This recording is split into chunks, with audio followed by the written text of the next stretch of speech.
슬프고 아프다. 내 마음속이 아프고 내 마음이 답답하여 잠잠할 수 없으니 이는 나의 심령이 나팔소리와 전쟁의 경보를 들음이로다.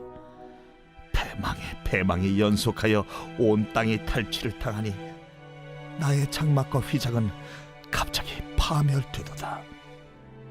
내가 저 깃발을 보며 나팔소리 듣기를 어느 때까지 앓고, 내 백성은 나를 알지 못하는 어리석은 자요 지각이 없는 미련한 자식이라. 악을 행하기에는 지각이 있으나 선을 행하기에는 무지하도다. 보라, 내가 땅을 본즉 혼돈하고 공허하며 하늘에는 빛이 없으며, 내가 산들을 본즉 닻이 인동하며 작은 산들도 요동하며, 내가 본즉 사람이 없으며 공중의 새가 다 날아갔으며, 보라, 내가 본즉 좋은 땅이 황무지가 되었으며, 그 모든 성읍이 여호와의 앞 그의 맹렬한 진노 앞에 무너졌으니 여호와께서 이와 같이 말씀하시기를, 이 온 땅이 황폐할 것이나 내가 진멸하지는 아니할 것이며, 이로 말미암아 땅이 슬퍼할 것이며 위에 하늘이 어두울 것이라.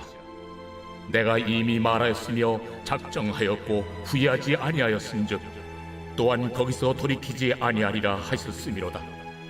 기병과 활 쏘는 자의 함성으로 말미암아 모든 성읍 사람들이 도망하여 숲에 들어가고 바위에 기어 오르며 각 성읍이 버림을 당하여 거기 사는 사람이 없나니, 멸망을 당한 자여, 내가 어떻게 하려느냐?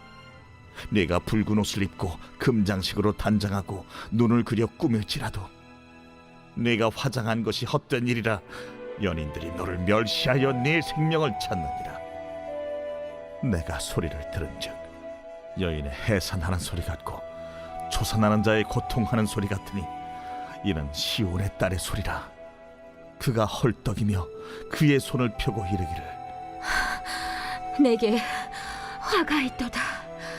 죽이는 자로 말미암아 나의 심령이 피곤하도다 하는도다. 예레미야 4장에는 예레미야가 어린 나이에도 불구하고 하나님의 심판과 구원에 대한 메시지를 선포하라고 말씀하고 있습니다. 그래서 어제 말씀을 보니까 6가지 심판에 대해서 말씀을 했습니다. 하나님의 심판은 어느 누구도 저항할 수 없는 심판이다. 그리고 무차별적이고 갑작스럽게 다가오며 절대 피할 수가 없고 변명할 수가 없으며 완전히 황폐케 하는 심판이다. 이렇게 엄청난 심판이 앞에 놓여 있다고 말씀을 했지만 유다 백성들은 잘못된 반응을 보이게 됩니다. 어떤 반응을 보이는가 하면, 하나님께서 심판하시면 우리는 다른 나라와 동맹을 맺어서 하나님의 심판을 피해보겠다는 반응을 보였습니다. 예레미야 4장 30절에 보니까, 멸망을 당한 자여 내가 어떻게 하려느냐? 내가 붉은 옷을 입고 금장식으로 단장하고 눈을 그려 꾸밀지라도 내가 화장한 것이 헛된 일이라. 연인들이 너를 멸시하여 내 생명을 찾느니라. 하나님께서 바벨론으로 너를 심판하시겠다.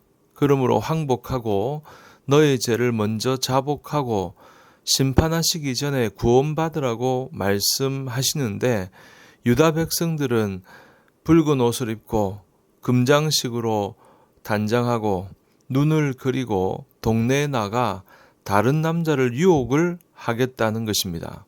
그러니까 심판하기 전에 자복하고 구원받으라고 하는데 기껏 한다는 일이 몸에 치장을 하고 다른 남자를 유혹한다는 것입니다. 다시 말하면 하나님께 자복하지 않고 다른 남자를 유혹하기 위해서 몸을 치장하듯이 다른 나라 애굽과 동맹을 맺으려고 한다는 것입니다. 그러니까 창기의 행위와 같다는 것이죠. 그러니 예레미야가 선포한 심판의 메시지에 대해서 참으로 어리석게 반응하는 것입니다. 다른 남자를 유혹해서 자기 편을 들게 하듯이 애굽과 동맹을 맺어서 하나님의 심판을 면해보겠다는 것입니다. 그러나 여러분, 이와는 반대로 하나님이 심판을 말씀하셨을 때 제대로 된 반응이 있습니다. 어떻게 반응하는 것입니까? 첫째, 자기 죄를 수치스러워하며 애곡하는 것입니다. 예레미야 4장 8절에 보니까 이로 말미암아 너희는 굵은 배를 두르고 애곡하라. 이는 여호와의 맹렬한 노가 아직 너희에게서 돌이키지 아니하였습니다. 굵은 배를 두른다는 건 내가 수치스럽다, 내가 겸비해졌다 하면서 스스로 낮추고 자기 죄를 생각하며 부끄러워서 애곡한다는 것입니다. 그런데 애곡에는 두 종류가 있습니다. 심판 전에 애곡하는 게 있고 심판 후에 괴로워서 애곡하는 게 있습니다. 유다 백성들은 심판 전에 애곡하라고 했는데 심판 후에 애곡을 한 것입니다. 그것을 기록한 것이 예레미야의 애가 아닙니까? 구약 성경은 여호와의 날이 이르기 전에, 심판의 날이 이르기 전에 죄를 회개하고 애곡하라고 말씀하고 있습니다. 여러분, 교회에 나온다고, 헌금을 드린다고, 성가대에 앉아서 찬양을 많이 한다고 다 천국 가리라 생각하지 마십시오. 물론 귀한 일입니다. 신앙의 표현입니다. 이러한 행위로는 그러나 절대로 천국에 갈 수 없습니다. 하나님과 1대1로 자신의 죄를 직면해서 하나님 부끄럽습니다. 내가 젊을 때 잘 살아보려 했지만 평생 살아보니 죄만 짓고 살았습니다. 이처럼 애곡하며 하나님 앞에 참된 회개를 해야 천국에 갈 수 있는 것입니다. 회개 없이는 구원이 없는 것입니다.